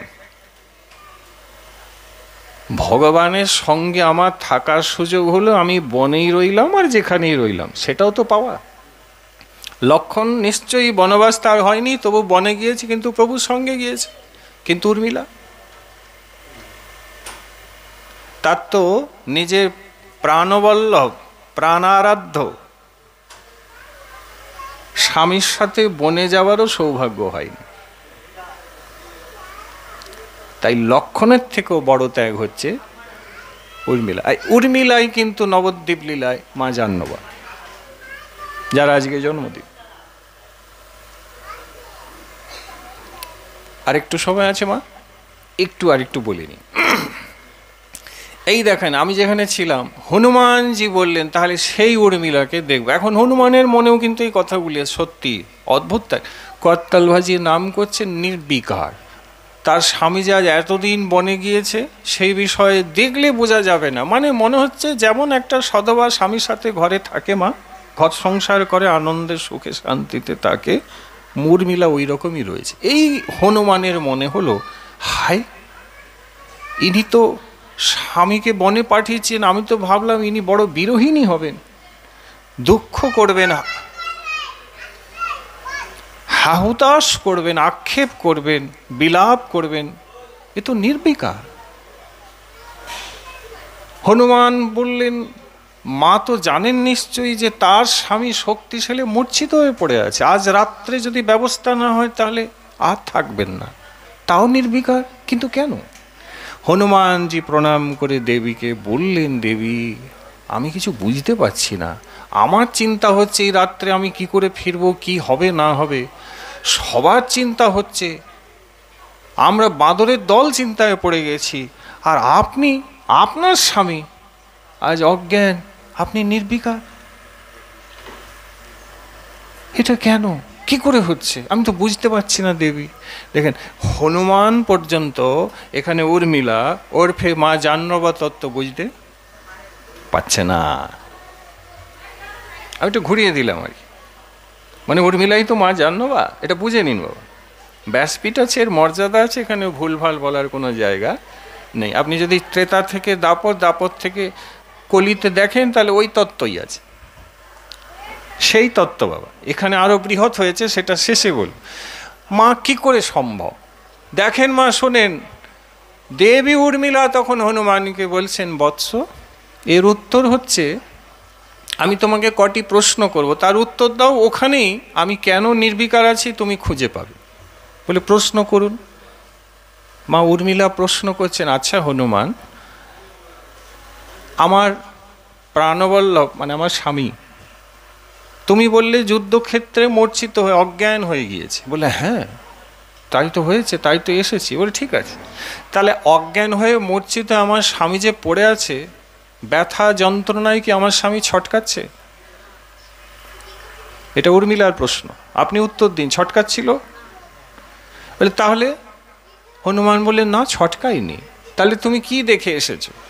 দেবী আমি দেখে আছি তিনি ঘুমাচ্ছেন, তিনি নেত্র বন্ধ করে ঘুমিয়ে আছেন, তার জ্ঞান নেই। তার মানে ছটকাইনি, ঘুমিয়ে আছে, তাই তো? বললে হ্যাঁ। আচ্ছা যদি ঘুমিয়ে আছে তাহলে তার, কেউ যদি ঘুমায় তাহলে মাথায় তার বালিশ থাকে, আপনি যেমন রাত্রে ঘুমাবেন আমিও ঘুমাবো, বালিশ থাকবে, কি ঘুমা? আচ্ছা আমার স্বামী যে ঘুমিয়ে আছেন, তাহলে বালিশ হিসাবে কাকে ব্যবহার করেছেন, মাথায় কে আছেন? বলে মাথায় তো প্রভু আছেন, প্রভু তো তার মস্তক কোলে নিয়ে বসে আছে। বলে আচ্ছা, এবার তৃতীয় প্রশ্নের উত্তর দাও হনুমান, আমার স্বামী প্রভুর কোলে শুয়ে আছেন, ছটকায়নি। আমার তৃতীয় প্রশ্ন হলো, আমার স্বামী যদি নির্বিকার শুয়ে আছেন, তার যন্ত্রণা কষ্ট উপলব্ধি কেউ দেখতে পাচ্ছে না, তবু তুমি যা বললে, আমি যা শুনলাম যে প্রভু রামচন্দ্র বড় হাউ হাউ করে কাঁদছেন, ঠিক তো? বলে হ্যাঁ প্রভু তো এমন করে কাঁদছেন যে কি বলবো, আমরা তো আর সেই কান্না নিতে পারিনি, এত কাঁদছেন। বলে তাহলে আমাকে প্রশ্নের উত্তর দাও হনুমান, শক্তিশালী লেগেছে কাকে? লক্ষণকে। কাঁদছে কে? মানে এটা তো অদ্ভুত ব্যাপার, আমরা জানি যাকে বাণ লাগবে তার ব্যথা উঠবে, সে যন্ত্রণায় ছটকাবে, কিন্তু যাকে বাণ লাগে নাই, যার কিছু হয় নাই, সে কাঁদছে। হনুমান বললে এত তো আমি ভাবিনি, কথাটা তো দেবী ঠিক, প্রভুই কাঁদছেন, আপনার স্বামী তো দিব্যি ঘুমাচ্ছেন প্রভুর কোলে। বলে এই জন্য আমি নির্বিকার আছি, এই জন্য আমার কোনো কষ্ট নাই। মানে শোনো হনুমান, তুমি শিশু, উর্মিলার বাক্য, তুমি শিশু, তাই তুমি বালক, আমি তোমাকে বোঝাচ্ছি। আমার স্বামী শক্তিশালী লেগেছে, নির্বিকার প্রভুর কোলে ঘুমোচ্ছেন, কালের কাল ভগবান মহাকাল প্রভু রামচন্দ্র তাকে কোলে নিয়ে আছেন, তার ব্যথা কষ্ট কি তিনি জানেন না প্রভু কাঁদছেন, তিনি তার ব্যথা কষ্টও নিয়ে নিয়েছেন। আরে যার সব কিছু তিনি নিয়ে তাকে কোল দিয়ে রেখেছেন, সেই আমার স্বামী কি কোনোদিন আমাকে ছেড়ে যেতে পারে? এই জন্য আমি নির্বিকার রয়েছি, প্রভুর নাম সংকীর্তন করছি, আমার কোনো দুঃখ কষ্ট নেই। যেই বলেছেন মাগো, হনুমানজি কি করলেন জানো? উর্মিলাকে 4 বার পরিক্রমা করে সামনের দিকে দণ্ডবত প্রণাম করলেন।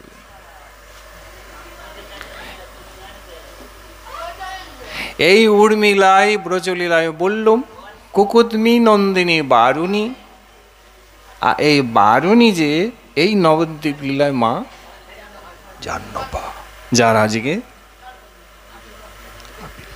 আচ্ছা বলুন বাবা, এই আবির্ভাব আমি সবাই জানতাম কি? মিথ্যে কথা বলবেন না, জানতে মা? তাহলে ভজনে গোলমাল চলছে।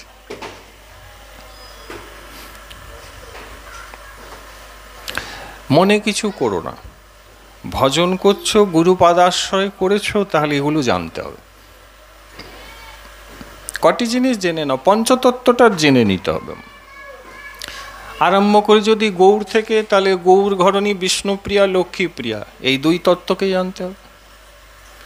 গৌরকে যিনি আনলেন শ্রী অদ্বৈত প্রভু, তার 2 স্ত্রী শ্রীদেবী, সীতা দেবী, এই 2 তত্ত্বকে আপনাকে জানতে হবে। আবার এই যার কথা আলোচনা, নিত্যানন্দ প্রেমদাতা মা, এর উপরে কেউ নাই, এনার 2 স্ত্রী বসুধা এবং মা জন্মবা, বলছি এই 2 তত্ত্বকে আপনাকে বৈষ্ণব যারা হয়েছেন তাকেও জানতে হবে। ওদিকে শিবাস পণ্ডিত, তার স্ত্রী হচ্ছেন মালিনী দেবী, ওটা জানতে হবে। রইল গদাধর, তিনি বিয়ে করেন নাই, তিনি একা, কারণ তার গৌর আছে, গদাধরের গৌরের গদাধর।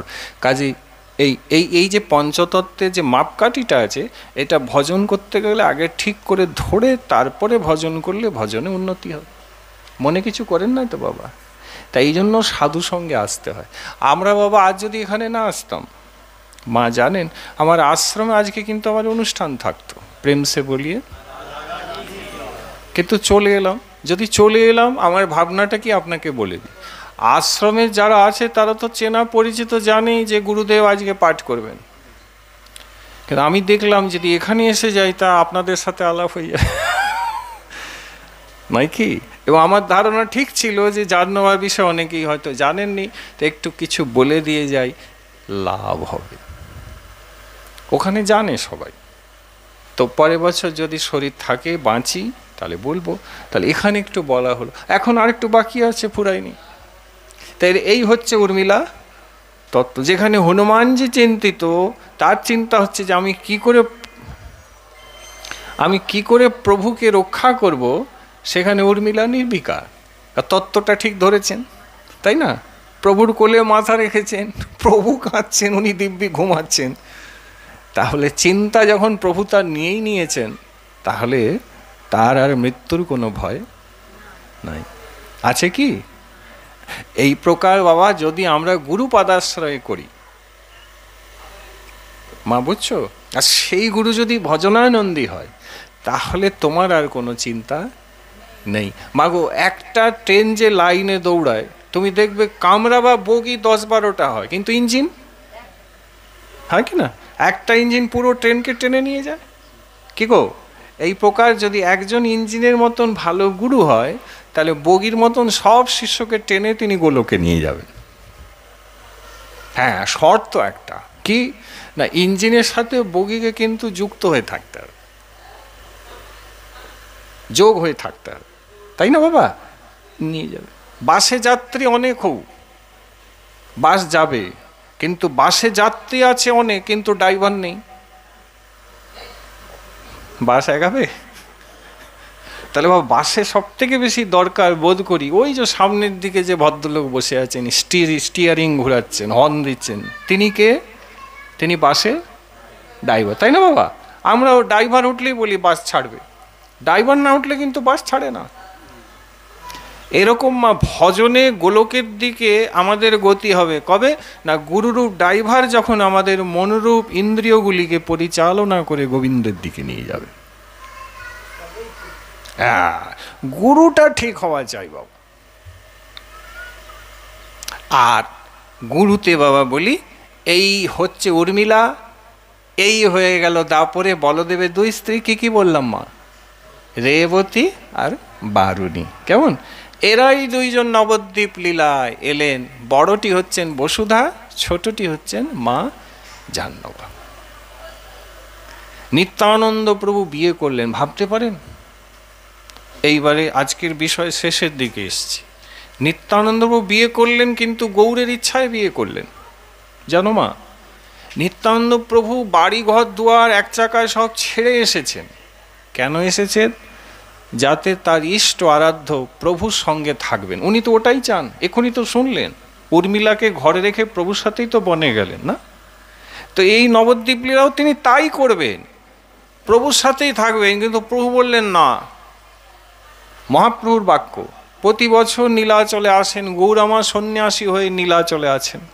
মহাপ্রভু বললেন, দেখো নিত্যানন্দ, দেখো শ্রীপাদ, তুমিও রহিলা যদি মুনি ধর্ম করি, আপন উদ্দাম ভাব সব দূরে পরিহরি, তবে বলো এই অবতার কি নিমিত্ত করিলে, এই অবতারে যদি জীব না উদ্ধারিলে।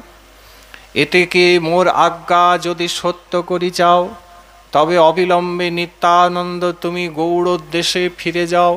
মূর্খ নীচ পতিত আদি যত জন, সবারে উদ্ধারিও দিয়া কৃষ্ণ প্রেমধন। মোট কথা মহাপ্রভুর আদেশ নিতাই চাঁদকে এটাই হলো যে আমি তো ঘরদুয়ার ছেড়ে মাতৃ আজ্ঞায় সন্ন্যাসী হয়ে নীলাচলে পড়ে গেলাম, আমার আর বেশি কিছু করার নেই, কারণ আমি আর নবদ্বীপে ফিরে যেতে পারবো না। মাঝে মাঝে ভক্ত ডাকলে যাব, কিন্তু সেইভাবে তো আর যাওয়া হবে না, তাহলে নবদ্বীপ অন্ধকার হয়ে যাবে। যে বাগান আমি নবদ্বীপে লাগিয়েছি, যে চাষের বীজ আমি মাটিতে নবদ্বীপে পুঁতে এসেছি, তারপরে যে তাতে লতা পাতা হবে, তাকে রক্ষা করবে, পালন করবে, তার জন্য শ্রীপাদ তুমি ছাড়া আর কাউকে আমি দেখছি না। তাই তুমি আমার কাছে এসো না, তুমি গৌড়মণ্ডলে থেকে যাও।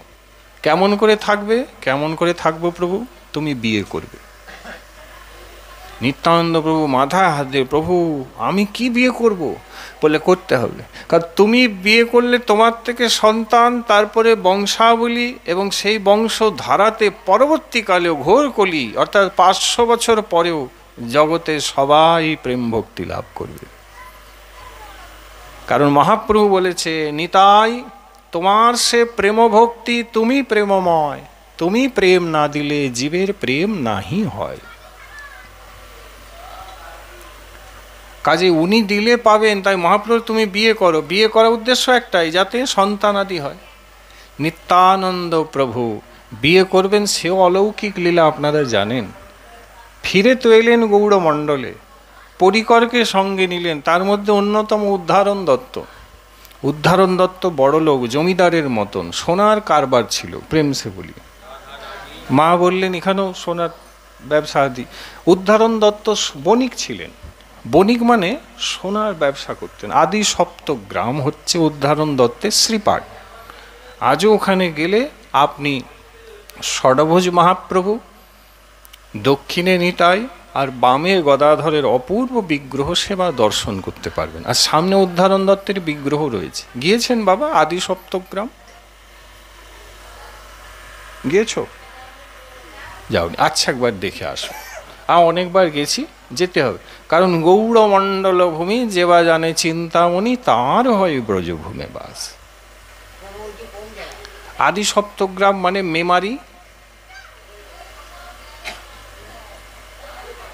ওই নেমে গিয়ে ওখান থেকে টোটো করে যায়,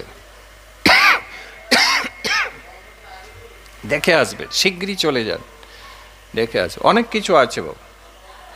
আচ্ছা, তো এই উদ্ধারণ দত্ত মহাপ্রভুর প্রিয় পরিকর ছিলেন, আবার নিত্যানন্দ প্রভু তো অতি প্রিয়জন ছিলেন। ইনি ঘটকালি করলেন। মহাপ্রভু নিতাইকে বিয়ে করতে বলেছেন, ঘটক কাজটা করলেন। উদ্ধারণ দত্ত গেলেন কার কাছে? অম্বিকা কালনায় তখন ওই সূর্যদাস পণ্ডিত ছিলেন, তার 2 কন্যাকে নিয়ে তার কাছে গেলেন আর বললেন, এই প্রকার নিতাই চাঁদ আছেন, আর আপনার 2 কন্যা আছে, বড়টিকে যদি আমার প্রভুর হাতে দেন, তাই আমি এসেছি। তো লেখা আছে গ্রন্থে, সূর্যদাস পণ্ডিত একটু কিন্তু করেছিলেন। কারণ ছিল। সে কারণ কি? সূর্যদাস পণ্ডিত পরিকর, কিন্তু করছেন লীলা আর কি।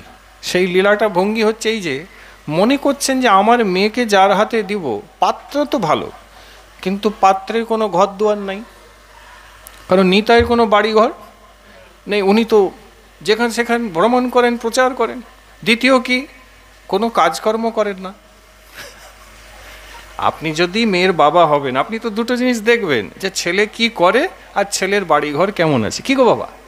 তো ওই তিনি চিন্তা করলেন এই দুটোই তো দেখছি ঠিক নাই, কাজকর্ম কি করে তা জানা নাই, আর বাড়িঘর নাই, মেয়ে থাকবে কোথায়?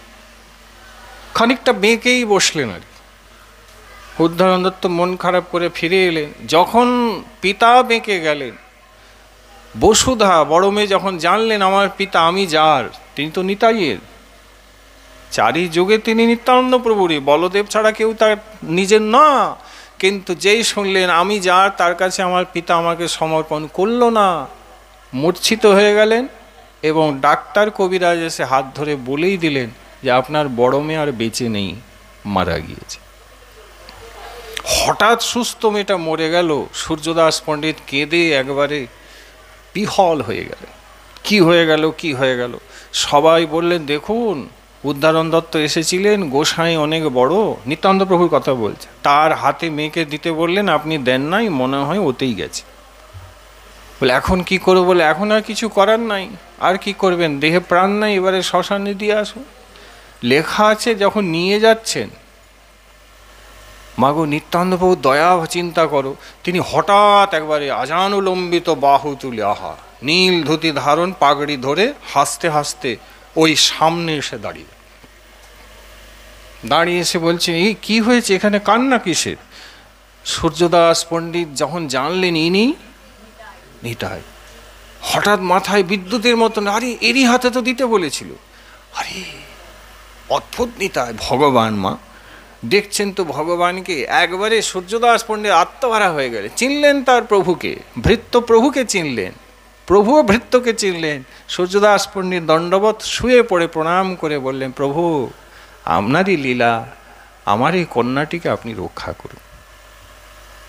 নিত্যানন্দ প্রভু বললেন, রক্ষা তো করব, কিন্তু আমাকে দিতে হবে। বলে দিলে প্রাণ ফিরিয়ে দেবো। অলৌকিক লীলা। বললে তাই করুন, আপনার এই কন্যা কেন, যাহা কিছু আমার আছে প্রভু সবই আপনার, এই সার কথাকে শরণাগতি বলে। তাই করলে নিত্যানন্দ প্রভু সামনে শুধু দাঁড়ালেন বাবা, আর দাঁড়িয়ে কি করলেন, নিজের হাতটি মাথায় বসুধার যেই রেখে দিলেন, আহা, খেয়াল করো ব্রজলীলা, রাধারানী কথা বলেন না, নয়ন মেলে কারোর দিকে তাকায় না। যেদিন গোপালজি এলেন, পালনাতে কীর্তিদা শু করিয়ে দিলেন, প্রথম প্রভুকে দেখলেন, সেদিনেই কথা বললেন, কৃষ্ণ নাম নিলেন, আর নেত্র খুলে গোবিন্দ গোপালকে দর্শন করলেন। বসুধারও তাই। বসুধা যখন দেখলেন আমি যাকে হারিয়ে প্রাণ ছেড়েছি সেই আমার মাথায় হাত রেখেছে, তাহলে এবার দাঁড়াতেই হবে। দাঁড়িয়ে পড়লেন।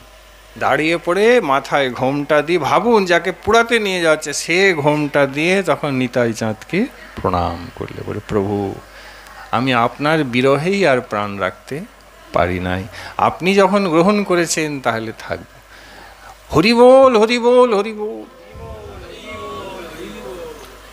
এসব লীলা এ কলিযুগে নিতাই চাঁদ করেছে। বসুধার সাথে আনন্দে তখন সূর্যদাস পণ্ডিত বিয়ে দিয়ে দিলেন। আজও সেই স্থান রয়েছে। কোথায়? অম্বিকা কালনায়। দেখেছ নিশ্চয়, অম্বিকা কালনায় সূর্যদাস পণ্ডিতের বাড়ি আছে, অদ্ভুত সুন্দর নিতাই গৌরের সেবা আছে, আর যেখানে বিয়ে হয়েছিল সেই জায়গাটাও কিন্তু রয়েছে, স্থান রয়েছে। আর বিয়ে যেখানে হয়েছে সেখানে ভিতরে একটু ছোট স্থান, মাথা নিচু করে যদি দেখেন কি দেখতে পাবি, নিত্যানন্দ প্রভু চরণোদ্বয় ওখানে রয়েছে, অনেকেই হাত দিয়ে প্রণাম করে। ওখানে নিতাই চাঁদ বসেছেন। বসুধাকে বিয়ে করলেন। আমরা বসুধা শুনতে বসি নাই, কারণ আজকে মা জাহ্নবার তিথি। মা জাহ্নব মানে বোনটি, সে মনে মনে বলছেন যে আমিও তো প্রভুরই, প্রভু ছাড়া তো আমি আর কারুর নই, তাহলে আমার দিদি চলে যাবে, আমি কি নিয়ে থাকবো, আমাকেও তো যেতে হবে। তো বিয়ে যখন ব্যবস্থা হচ্ছে, অনেকে অনেক রকম বলেন, কিন্তু অনেক তত্ত্ব আছে। যখন বিয়ের ব্যবস্থা হচ্ছে, নিত্যানন্দ প্রভু দেখলেন দূরে ওই মেয়েটি দাঁড়িয়ে আছে ঘোমটা দিয়ে। কে? মা জাহ্নবী। নিত্যানন্দ প্রভু দেখেই চিনলেন, আরে ওই তো আমার শক্তি, আমি যে বসুধাকে বিয়ে করছি, এর থেকে বীরভদ্র গঙ্গা মাতা, এই দুইজনে আবির্ভাব হবে, একটি পুত্র হবে বীরভদ্র, যে অবতারী তত্ত্ব, আর গঙ্গা মাতা মানে ভগবতী গঙ্গা। কিন্তু আমার শক্তি তো ওই তো দূরে দাঁড়িয়ে আছে, যাকে দিয়ে আমি প্রেম ভক্তির প্রচার করব, যাকে দিয়ে জীব উদ্ধার করব, যিনি মূল গুরুদেবই হবেন, সে ওখানে দাঁড়িয়ে থাকলে কি করে হয়? তাকে কাছে ডাকলেন, যেই কাছে ডাকলেন সঙ্গে সঙ্গে টেনে নিত্যানন্দ প্রভু তাকেও বসিয়ে দিয়ে বললেন, দেখো সূর্যদাস, প্রভু আজ্ঞা করো, সূর্যদাস বিয়ে হলে যৌতুক দিতে হয়। বললে, হ্যাঁ প্রভু সবই তো তোমার, বলো কি চাই? বলে, যৌতুকে আর কিছু চাই না, তোমার এই ছোট মেয়েটিকেও আমি সঙ্গে করে বিয়ে করে বাড়ি নিয়ে যেতে চাই। নিতাইয়ের খেলা।